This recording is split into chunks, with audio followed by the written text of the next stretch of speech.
hip extension with yoga block.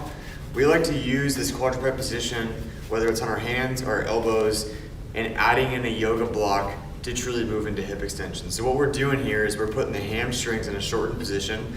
Hamstring's a 2-joint muscle, crosses the hip and the knee.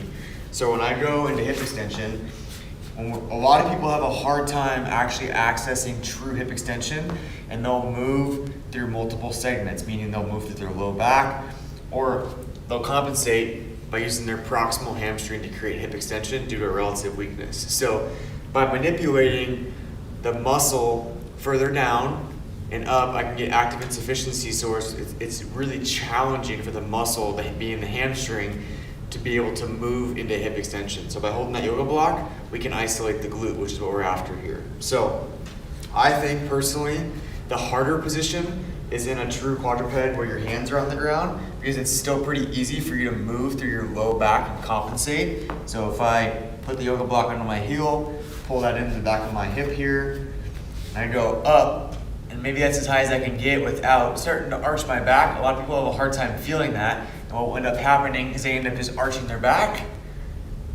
And if you take the arch away, you'll notice that they can't get as high. Sometimes you'll get kind of crampy in the hamstring too, due to how much of a contraction there is going on of holding the yoga block and then moving into hip extension. That is fine.